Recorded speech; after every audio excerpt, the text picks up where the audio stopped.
Hi, everybody. Welcome and thanks for joining us.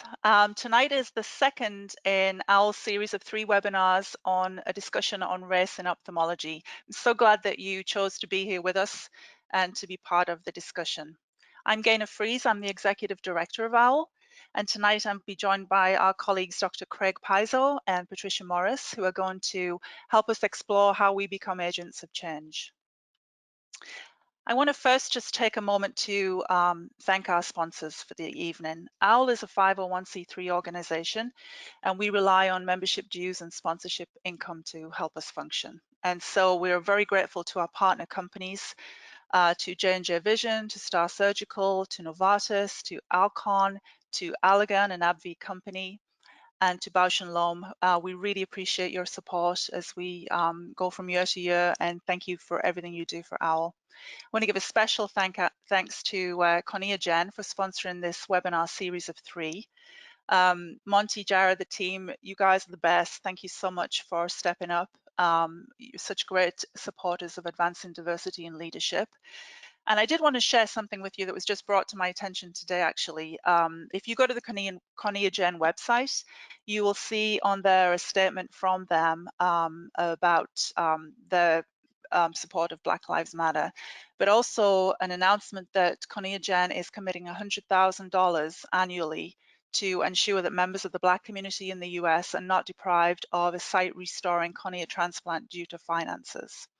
But not only that, they're stepping up to help the next generation break through by committing $20,000 per year to create paid internships, again at Continuum, to help trainees who want to learn the skills and gain experiences needed to become lab technicians, quality control coordinators, operations professionals. And their goal there is to recruit young professionals of color. So an amazing way to show how to step up, take action, and walk your talk. And so, you know, big shout out to Continuum. Thanks for everything that you guys are doing. So tonight's presentation is Becoming an Agent for Change. As I mentioned, our presenters are Dr. Craig Piso. Craig is President and Principal Consultant at Piso and Associates, which is an organizational development consulting firm based in Pennsylvania. Craig earned his master's and his PhD in educational psychology at the University of Pittsburgh, and he's a faculty member in the Department of Psychiatry at Geisinger Commonwealth School of Medicine. Craig's a licensed psychologist with training experience since 1979 that has included roles in family systems, clinical practice, corporate managed behavioral health, and consulting for ophthalmology, business, and educational clients. Craig's also published a highly acclaimed leadership book, Healthy Power, Pathways to Success in Work, Love, and Life. And he's also a contributing author to many books and articles within the healthcare journals. He's also an award-winning presenter at ophthalmology professional development conferences. So thank you, Craig, for being here. We so appreciate you. Also tonight, we have Patricia Morris joining us. Patricia's been in the eye care industry for around 28 years. She is the founder and principal consultant for PMCOE, Excellence in Eye Care, which is a company that provides leadership support for ophthalmic and optometric practices nationwide. Patricia received her MBA from the Robert B. Willemstad School of Business at Adelphi University in New York. She's also earned a green belt in Lean Thinking, Six Sigma, and a certificate in Understanding Diversity and Inclusion from Purdue University. Patricia is a longstanding member of AAO and the Administrators Branch of ASCRS, where she's been lecturing since 2003. She presents internationally as well as locally for ophthalmic societies, and her articles have also appeared in several industry periodicals. Patricia was recently appointed to the adjunct faculty at Harvard University's T.H. Chan School of Public Health Center for Executive and Continuing Professional Education. So we have 2 great presenters tonight. At the conclusion of our presentations, we will be taking questions. So feel free to add those into the, type them into the panel on your screen, and we'll address as many as we can possibly get to in the time. I know that we will run out of time, as we always do. So enough from me. Thank you again for being with us tonight. And I am now going to advance to our presentation, Becoming an Agent for Change, and hand over to Craig. So let me just So thank you, Gaynor, for the introduction. It's a pleasure to be here. Next slide, please. So I want to begin with this quote from Stephen Covey, who says, "We see the world not as it is, but as we are, or as we are conditioned to see it." And relative to racism, that's a point that I'd like to emphasize, is that this isn't fixed. It isn't a given. It's relative to how we acquire such learning and the like. I'll emphasize that more as we go forward. Next slide. Racism first and foremost, it evolves as a defense mechanism to combat fears of being inferior or bad, the fear of being powerless or being a loser or being a victim. So to project onto others, to see their inferiority, requires us then to feel superior to the other. For us to be more powerful, we see others as disempowered and we act accordingly. To be the winner, we have to see them. It's a win-lose mentality and is driven by fear more than anything else. Next slide, please. So racism is what I call unhealthy power. It's the power to feel better about yourself by trying to be superior to the other, to escape blame or punishment by deflecting attention away from your own responsibility through what's called projection and scapegoating of targeted others. It's power that comes from escaping our own feelings of guilt or shame. It's power that comes from stirring chaos and strife, especially racial unrest. And it's power that comes from playing divide and conquer by instilling fear, stoking anger and hatred, and even instigating violence. Next slide, please. So how does racism get propagated? Well, we know it's generational, it's multi-generational, and it's a cultural transfer of what amounts to misinformation, stereotypes, attitudes, perceptions of others, and racist behavior that gets modeled. And that role modeling, especially by persons in positions of authority, tends to be very influential, especially coming from parents, teachers, police, and the like. There's also a process known as identification with the aggressor, where if you can't beat them, essentially you join them. So children, for example, reared in a racist household soon discover that they need to go along to get along, and far better to identify with the racism ideals and behavior of parents than to go against that grain and potentially become the target of their hatred and anger, even abuse. And then finally, there's race baiting and self-fulfilling prophecy, which is so insidious. When, for example, police officers know with, for example, an African American in their custody, how to say or do something that provokes and will bring that person into a state of such fear and or anger themselves that they might then act out, which then gives license to that police officer to then take greater force, potentially even lethal force, in meeting the expectation of what's called self-fulfilling prophecy. This is the interactive nature of racism, how it gets played out tragically. Next slide, please. And we know that racism is generated for purposes that shape our feelings, our thoughts, our expectations, perceptions, and behavior toward others. This poster is a propaganda poster against the Japanese, of course, to get people to invest in war bonds by the threat of the idea that the Japanese invading our country will wreak havoc, including holding, looks like a knife to this woman's throat.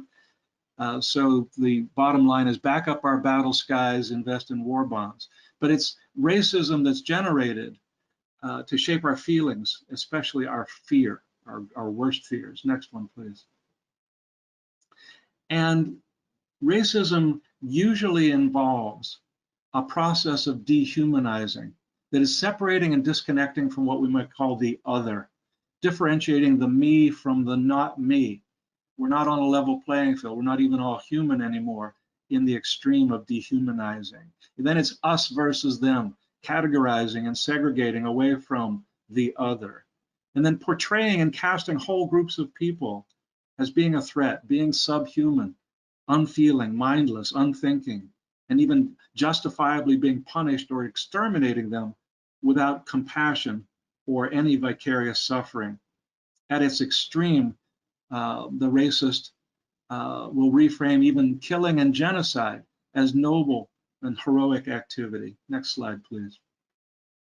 So a quote from Adolf Hitler's Reich Minister of Propaganda, Joseph Goebbels, in World War II: "Hatred, that's my trade. It takes you farther than any other emotion." Pretty literal right there. Next slide, please. Nicholas Epley, a psychologist, author in more recent years, said the Nazis, building on centuries of anti-Semitic stereotypes, depicted the Jews as greedy rats without conscience, or as gluttonous pigs lacking self-control. Again, portraying the other as something different from us, something subhuman, something frightening, something pesky, or that needs to be addressed. Next slide, please. So, as part of that propaganda campaign, Jews were depicted as spiders, as you see on the left, spinning a web here, encroaching on this German woman, potentially to victimize her, and as vermin. The poster on the right depicting the Jews as vermin, translated here, spreading typhus throughout Europe, thus justifying the idea that once you've dehumanized and made them the enemy to be feared and dreaded, it makes sense that you do something. You need a final solution, which of course became the Holocaust. Next slide, please. And then what's good for one, I guess, is good for the other. These are propaganda posters to dehumanize Hitler and Emperor Hirohito in World War II, where you see Hitler on the left being depicted as a dog cowering with his tail between his legs at the point spears of the Allied forces. And the one on the right is even more horrific, I believe. The caption on the bottom reads, "Here hangs the pelt of a Jap who mistook a Yank for a sap. He never deserved to be preserved, so we just kept his hide in his cap." Again, like a trophy on the wall, an animal to be killed and displayed, rather than treating the other in reality as an equal human being on this planet. Next slide, please. And of course, playing on some of our greatest fears, the woman and child on the left is potentially going to be victimized by the Nazis or the Japanese should they enter our shores. So it says, "Keep these hands off," by victory bonds. And this is the enemy on the right, a Japanese who is murdering the men, using to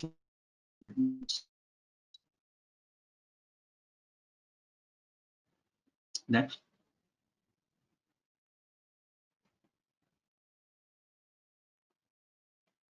Next slide, please. And here's one. This is a German propaganda poster playing on racial tension in our country in World War II, where it's called "A Scene from the Home Front," and the caption reads, "Is it getting as bad as all this? Yep, Negroes are the boss of the town now." And you see in the center a black man sexually assaulting a woman, apparently working like Rosie the Riveter there in the factory alongside other women, and the taskmaster there using a whip to beat one of them. Again, racial conflict as being weaponized to play divide and conquer. Next slide, please. So if you think of the perfect storm of the racist profile at its very worst, these are people that are either uneducated or misinformed or both, with views that denigrate and dehumanize others and cast them as a threat to be feared and justifiably attacked and or killed. It operates from a win-lose perspective, with a dread of confirming their low self-esteem and poor identity as being the loser, preferring instead to get one up on and becoming superior to persons being oppressed and persecuted. There's such a degree of dehumanization and interpersonal disconnection that there's no vicarious suffering or trauma, even when inflicting severe pain, including death on others. And ultimately, there's a reframing the persecution and killing of targeted people as something noble, even sacred, on behalf of the majority ruling group. Next slide, please. And when we have that perfect storm, it culminates in this incredibly horrific tragedy of George Floyd's murder. Next slide, please. So more to the point in terms of the relevance of this talk about ophthalmology in the workplace and addressing racism, we should talk then about unconscious or implicit bias. And this involves primarily things that are to which we're largely blind, thus it's unconscious to us. When we hear about somebody's age, their gender, their attractiveness, our perception of their similarity or dissimilarity to us, biases about certain prejudice we might hold, positive or negative prejudging of others, even reacting to somebody's name or classes or categories of names we hear, and certainly well researched is the idea that candidates get preferential selection for height. The disproportionate number of white male executives over 6 feet in our country is evidence of that. So the process here that we need to be mindful about first is what's called transference and countertransference, where we have these unconscious processes going on, and somebody has a look or says or acts in a certain way that triggers something deep in us, and we have a feeling that we can't put our finger on. It's more intuitive, and we then behave in a different way toward them. They notice we're treating them differently, for better or worse, and that influences how they behave toward us in return, and thus that's called the countertransference. And it can be a downward spiral, especially where racism and all the negative energy being communicated triggers this largely unconscious process of transference and countertransference. Next slide, please. So part of the solution, I think the primary part of the solution, is to understand that our perception defines our reality. And as Wayne Dyer would say, when you change the way you look at things, including people, the things and people that you look at change. So how do we then change the lens through which we see people so that we minimize the risk of having these unconscious biases that impinge on and intrude on the good work we want to do otherwise? Next slide, please. So there are countermeasures I want to describe real quickly here. Education and training to combat ignorance or lack of skills around racial issues and biases. Leadership that communicates the value of every human life with equality under the law and commitment to recognizing and confronting assaults on these values. If you see something suspicious, say something specific. What we don't confront, we enable, and what we permit, we promote. It takes a lot of courage and commitment and skill for line staff and anyone else to speak up and rock the boat and confront someone who's coloring outside the line, so to speak, telling off-color jokes, behaving in a way that's racially unwarranted and unhelpful, of course. So we want to have friction, create friction, those opportunities. I think Pat Morris will be talking about a little bit later, to have the effect of causing people to pause and to reflect, to be able to recognize and take control in spite of any emotional reactions, snap judgments, and unhealthy impulses otherwise, to enable a greater sense of emotional intelligence, that our cooler heads prevail, that we can be logical and reality-based, not driven by emotions or our unhealthy conditioning that we might have. Next slide, please. Racism is something you learn, it's not something you're born with. So the power of connecting is the antidote, fundamentally. And think about how we can connect better and better in the workplace with each other as co-workers, with our patients, with vendors and the like. This begins with leaders who clarify the values, such as being egalitarian, that we're all equal under the sun, that it's a level playing field, that we promote a win-win culture where nobody's allowed to lose. No jokes, for example, where somebody's made the butt of the joke. We want to mobilize a sense of empathy, to be able to walk a mile in the other's shoes, to learn to listen with the goal of understanding, to find that common ground, to then be able to develop compassion for the person with whom we're connecting, rather than coldly dissociating from them as the other, the not me, the subhuman, and then becoming inclusive as the gold standard for our work cultures that we propagate and maintain. Next slide, please. And lastly, I'll wrap up with the Christmas truce of 1914, in which in World War I, 1914, the troops of their own volition, after 200,000 to 300,000 deaths already in that horrible war, initiated the idea that they would like to have one day, Christmas Eve, to lay down their weapons and have a ceasefire. And it took on momentum. They started passing notes back and forth by tying them to rocks and throwing them in back and forth to their respective trenches across the no man's land in the barbed wire area. Long story short, they ended up orchestrating this truce that you see depicted in both posters here, where they exchanged gifts. They did the best they could to breach the language barrier. They got to know each other. You can see them even playing soccer. These are well-documented events, by the way, that took place. And much to the fury of the generals in charge, because they knew that it would be an interruption of the war effort. And lo and behold, it was. One of the soldiers wrote in his diary that a stone the next day was thrown into the trench that said, "We found you blokes to be really good, and we don't want to shoot you today. But the generals are going to be here. We have to fire our weapons, but we'll fire over your head, so stay low." And this went on for up to 3 days at different portions of the front that went on for many, many hundreds of miles.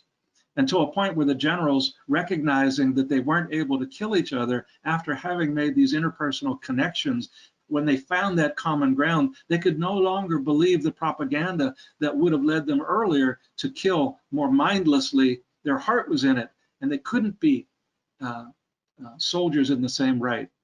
So they had to threaten them with treason and the firing squad to get them to begin killing each other again. The lesson is, once we connect, by really getting to know each other, showing respect and understanding and compassion for one another, then we become each other's brothers and sisters keepers, and racism is dissolved.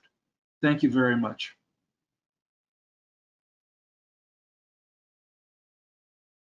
Thank you, Craig. That was really awesome. Learned a lot there. I appreciate your time and effort you've put into this for us tonight. So thank you so much. And now we will hand over to Patricia. Hi, everybody. Craig, thanks for your insight. Slide. Just want to get some housekeeping out of the way. This is my financial disclosure and copyright information. Slide.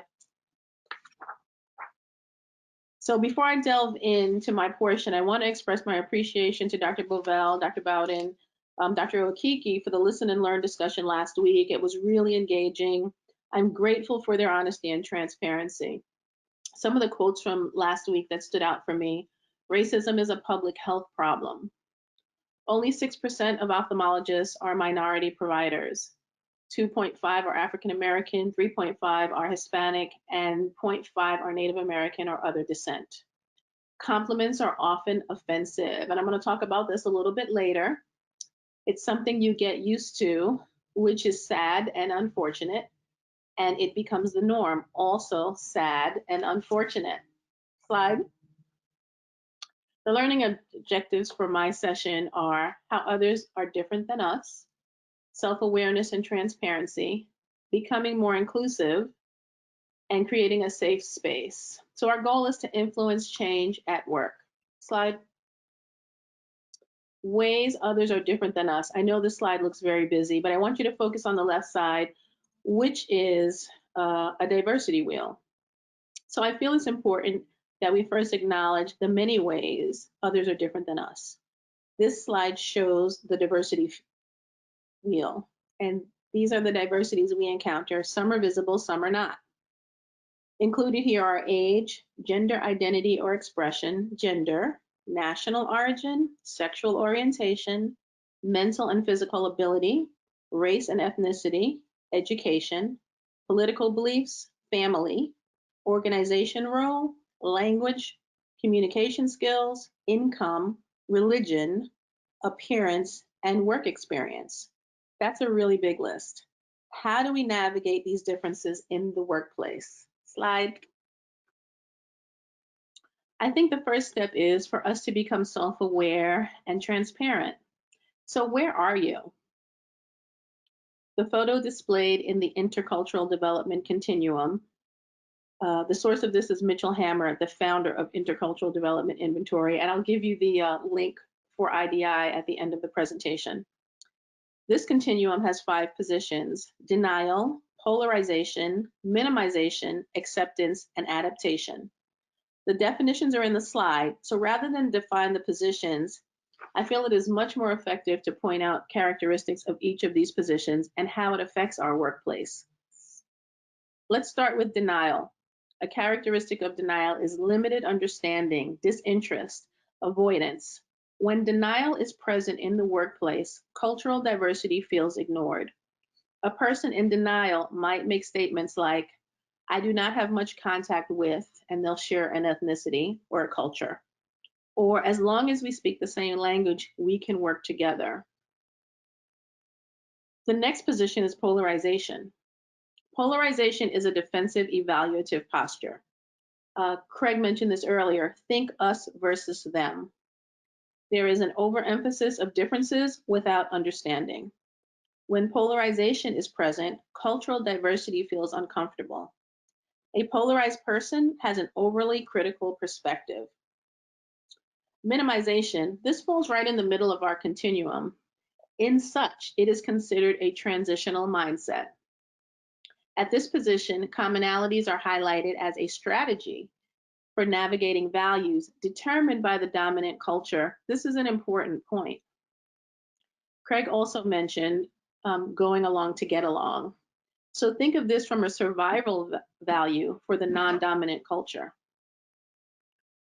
When minimization is present in the organization, diversity feels unheard.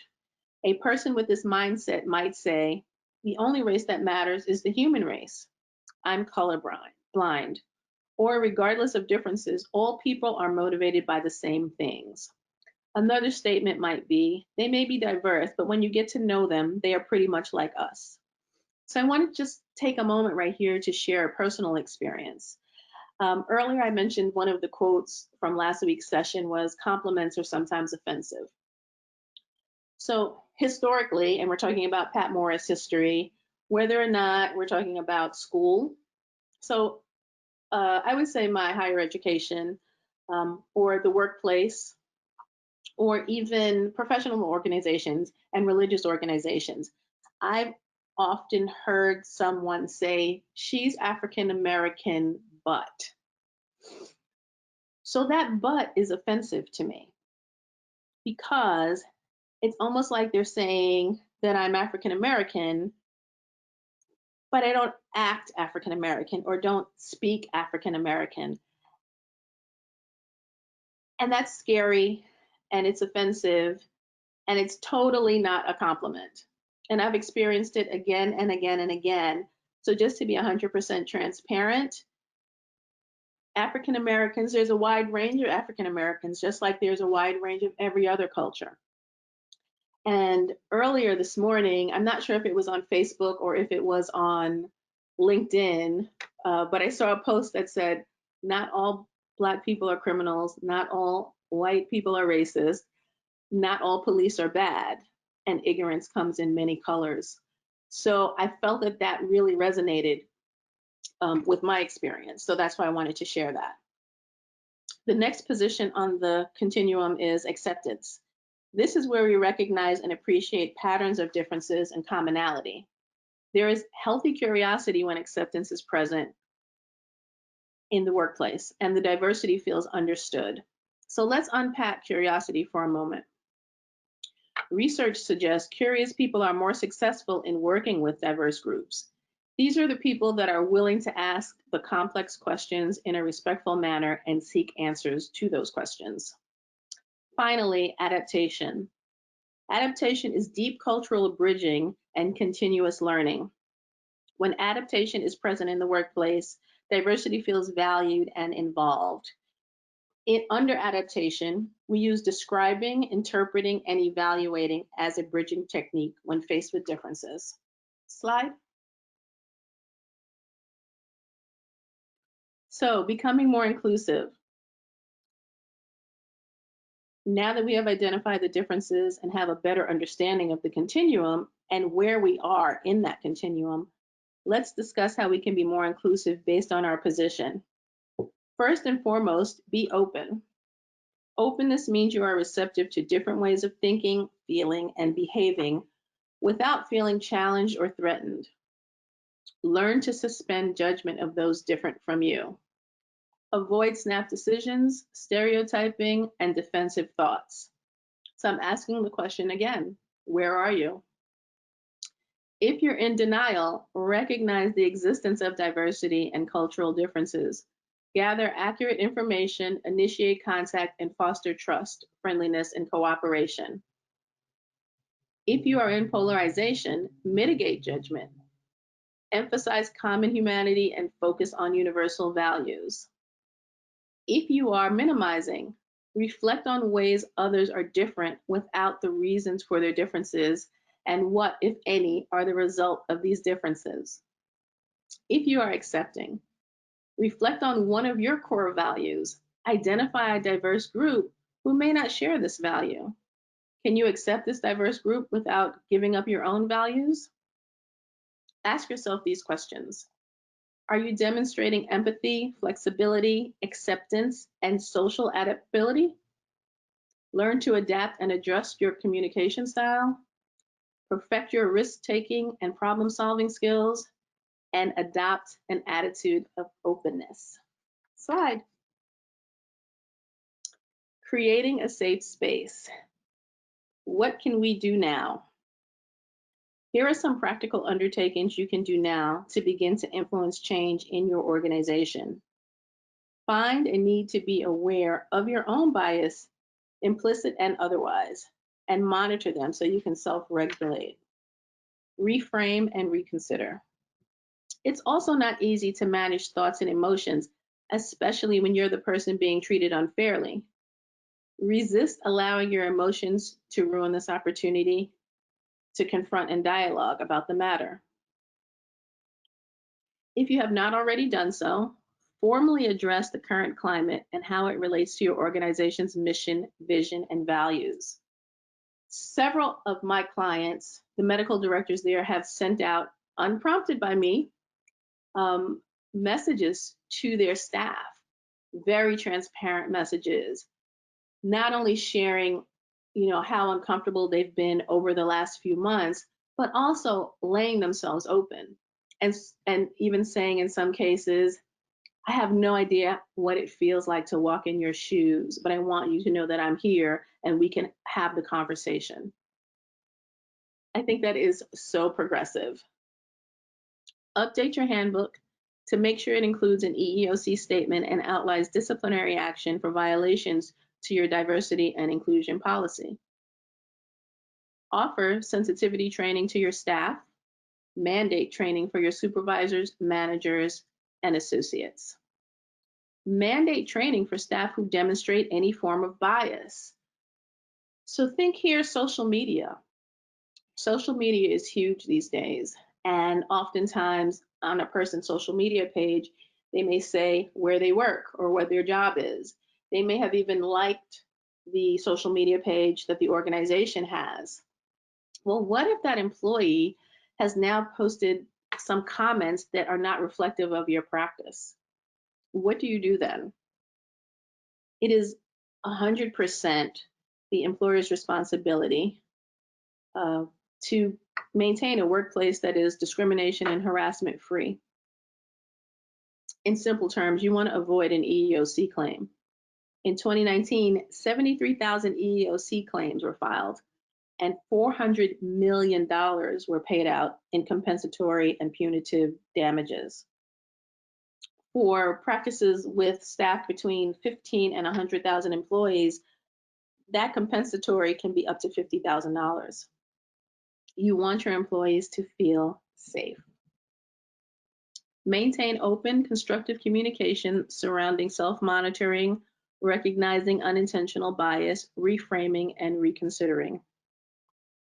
Confront fears and confront all forms of bias, implicit, affinity, confirmation, and perception. create opportunities to interact, to develop diversity dexterity. Why is a diversity strategy particularly important? 1 in 3 Americans are people of color.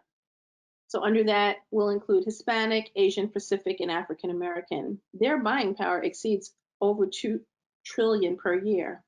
These are our patients, these are our colleagues and staff. Workplace diversity is a business necessity. When businesses demonstrate commitment to diversity, it fosters mutual respect among employees, provides economic empowerment of marginalized workers, reduces conflict in the workplace, and enhances resolution skills, builds a great reputation for your organization, develops staff and creates different paths to promotion, creates opportunities for learning, skills transfer, specifically in multi-generational work environments. Slide, please. Here are some resources that I spoke about at the beginning. The IDI inventory, the implicit Harvard EDU information, the Purdue diversity boiler, and the cultural queue, which is also a pretty neat one.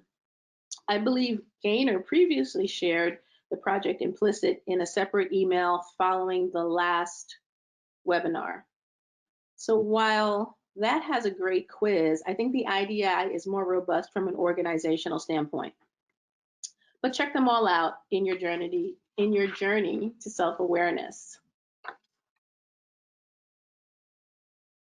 In my conclusion, the challenge is we are all human. We are all susceptible to stereotyping and bias. Stereotyping and bias usually influence our very first thought. Sometimes this happens unawares and unconsciously, as Craig mentioned, implicit. What is important is not our first thought, but our next thought. What we do based on the second thought is critical. Our first thought, dealing with diversity, may easily be incorrect. When we describe, interpret, and evaluate, we take time to have an opportunity to think twice. We can then handle diversity in an authentic and appropriate manner. Slide. Oh, I want to thank Owl for inviting me. We're up to Q&A now. But while we're on the topic of calling bias out, Gaynor shared some racism interrupters that I would like to share. These are respectful, constructive ways to acknowledge, identify, and confront a comment, statement, or joke that is offensive. So going from privilege to progress, that's not funny. Help me understand your thinking. We don't say things like that around here. I'm sorry, what? I didn't realize you think that. Hold on, I need to process what you just said. I'm not comfortable with that. That's not okay with me. I find that offensive. And what you just said is harmful. We can open up questions now. That's great. Thank you so much, Pat. That was really awesome. Okay, so why don't we prove that you are here and put your webcams on. Craig, I'll just send you guys a little request there, if you can see those. And in the meantime, hey, Craig. Hi. And there's Pat. There you go. Great job, you guys. So yeah, let's jump right in. We'll get to as many questions as we can. And here's a great one. Jill, thank you for all of your questions and comments tonight. So Jill would like to know thoughts. How do we differentiate between stereotypes, prejudice, and racism? And she mentions is asking a fit black man if he's an athlete racist or stereotype? Or assuming an Asian person must be smart. Is positive stereotyping still racist? What's your guys' thoughts on that? Well, they all represent biases where we can be emotionally hijacked. The hijacking might seem positive, like, oh, I really like this person. I'm not sure why, I just really like them. Well, what if the liking, which seems like a positive experience, is biasing you toward hiring someone that's just resonating because it's part of that affinity bias. You like the way they look, you feel comfortable because they remind you of you or your family or your childhood upbringing. So even positive biases are still biases. And the point that Pat was making very well just now was it's really about being objective. And it's not the first thought or emotion that we have, it's the ability to pause, reflect, examine, and choose from a mature perspective about remaining objective so that if we make a hiring decision, for example, or a disciplinary decision, that we're not getting hijacked, so that we're being fair, that we're being objective. And then more to the point to her question, I think stereotypes and profiles, prejudices, all dovetail into racism in all the forms it takes. And it represents a kind of a cookie cutter form that we have conditioned into our mind, that we have sort of a pre-default setting that has us react as opposed to responding to people and events. And it's so important that we gain the mature perspective of objectivity. And I'm Awesome. not sure, just to correct, I'm not sure if there's such thing as a positive bias. I think it might be considered a reverse bias. And it's common, and it's actually common on both sides, on the dominant side as well as on the non-dominant side. Yeah, good point. Yeah, it might feel positive, but it's still a bias. And it's my point was every bias is disabling as we allow them to play out. Great. So let's move on from that. So Pat, maybe this one is more in your wheelhouse. Not rocking the boat is deeply embedded in working life. You know, keep your head down, do a good job. Do you have any tips for? I know we kind of went over quickly those statements we found from Privilege to Progress, but do you have any tips for people in trying to stand up within their own company and make a change? Any particular things you could add to what you've already presented tonight? So I think go along to get along is something based on your age group, is where you are for many, many years. Assimilation was in fashion, and assimilation, I think, just draw deeper lines in the sand, if you will, to a certain extent, just based on the outrage of the millennials I'm surrounded by, my nieces and nephews, and godchildren. You know, I almost feel embarrassed that we lived in assimilation and go along to get along for such a long time. I think now is the time to confront any bias, whether or not it's affecting you directly or it's affecting somebody that's around you. I love the racism interrupters that Gaynor shared, that I was able to include in my presentation. And I think the time is now. I think the time for change is now. Yeah, I mentioned earlier that it takes courage and commitment and skill to be part of the solution in the workplace, especially from a position of, you know, not being a manager or a person of great or any authority, but to have that courage, commitment, and skill to be able to say really require people to be committed and to have a commitment to their workplace culture, and ideally a workplace culture that embodies these values. And it requires each person to choose your loyalty, frankly. Are you going to be more loyal to your peers and go along to get along and not rock the boat and not make waves and not stand out like a sore thumb and do all the common things? Or are you going to do the uncommon, even heroic thing of saying, hey, what you just said is harmful. That's not the way we talk here. That's not part of the solution. You're, as I like to say, you're polluting the aquarium in which we all swim. Stop doing that. And that takes a lot of courage, commitment, and skill, and backup from those in authority so that they aren't hung out to dry. Yeah. And Craig, I think you make a good point. If your leadership team does not have this initiative, perhaps it's something that you should raise at a staff meeting, or if you have a suggestion box, or if you want to send an email to your leadership team and say, I think this is something that we need to address.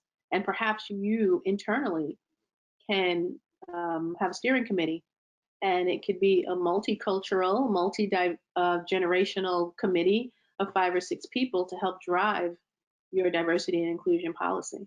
Mm-hmm. You know, the theme of our talk tonight is about being an agent for change, of course. And it occurs to me that comfort is the enemy of change. And it's because people become uncomfortable that they hesitate or refuse to engage in being part of the solution. And yet what I would offer is we never make any substantive or important changes without paying the toll of discomfort. So let's just embrace the discomfort as that's a given, that's part of the deal, and get really good at tolerating discomfort as much as we can, ideally with management and leadership support so that it is bearable, rather than saying, well, I would speak up, I would confront, I would be part of the solution, except it makes me so nervous, or I'm afraid of, you know, being the butt of jokes or losing my friends. Well, tolerate the discomfort to earn a greater reward. Mm-hmm. Yeah, April, along that theme, April, thank you for your question. She says that she feels like coworkers shy away or disappear when speaking about racism in the workplace. Do you think that conversations about racism should be in a controlled situation or environment? I believe that it needs to be constructive. I believe that it needs to be respectable, and respectful of everyone that is there. And if it's not that way, then it's certainly out of order. I encourage people on a regular basis to have these conversations, whether or not it's one-on-one or it's in a group setting, because unless we talk about it, unless we put some light on it, as Craig said during his presentation, what we don't confront, we enable. You know, when I was in early years in school, I remember we were taught very explicitly, don't be a tattletale, don't rock the boat, don't make waves. Pat, you alluded to that culture of complicity. And I would encourage managers and leaders listening to this to reframe that very overtly, very directly with your whole staff, to say, it's not being a tattletale. You're being part of the solution. Let's reward, encourage, and commend people for speaking up. As Pat said, respectfully, but assertively no less, and doing it with courage and commitment and skill that can be taught and endorsed and supported by those in charge. But there's no longer tattletaling. Thank God we have video cameras and people coming forward and bringing into the light of day the horrors that have been propagated for centuries now. Great. Yeah, good point. So another question about the mindset of a quota. So often diversity is kind of like a numbers game. Okay, I've got my woman on the board, so we're done. We've got a person of color in the leadership team, so we're good. How do we encourage companies to stop thinking of it like a quota system? So, and again, I know it's not a one-step solution, but how do we move them past the quota mindset? Well, certainly, I think I shared some of what makes it beneficial for a company. It's learning, it's conflict resolution, it's a bigger net, if you will, to fish with. I think all of those things add to an organization. And, just the reputation of being a culturally diverse organization is something to talk about. It's something to get excited about. I think it's helpful in that regard also to look at your organization and see how clearly and closely it mirrors your surrounding communities. And if there's a dramatic gap between your workforce, the colors, the races and the like, the diversity or lack of diversity in your practice versus your community, take that as a wake-up call that maybe there's an unconscious or implicit bias that's playing out in how you built your workforce and maintain it. So it's not about tokenism. It's really about taking stock of where are we? How healthy are we in terms of diversity? Do we tolerate people? Do we achieve the token quota? Or do we actually embrace the value of diversity And our workforce now is an accurate mirror reflection, fundamentally, of our surrounding community, so that in fact, we've got good, appropriate filters and nobody's being discriminated against. Great response. I love that. Okay, I think we've got time for one final question. So thank you, Heather, for your question. How can leaders pivot to being change agents in their practices, businesses? I would say, start with those small steps. Start with updating your handbook. Start with, you have a diversity and inclusion policy. Start with including your diversity and inclusion policy in your classified ads.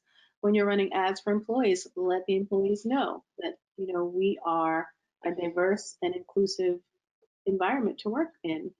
Those are definitely the first steps. Training, also very important. I think it's imperative for managers, supervisors, all of the leaders to go through some sort of training, whether or not it's computer-based learning or an actual diversity and inclusion course. I don't know if I shared this earlier. If I did, I apologize. But the reason it was so important for me to take that course with Purdue is because last fall I identified some blind spots that I had in regards to diversity and inclusion. And I said, wow, I'm a woman of color and I still have some blind spots. So those are some things that I need to reconcile. So training, education goes very far. What I would offer as well, to piggyback on Pat's comments, I would encourage all leaders to pivot by having first what I call the private victory. The private victory is to humbly take stock of where you are. And if you're already doing wonderfully, great, but I think you're probably exceptional, the rare exception.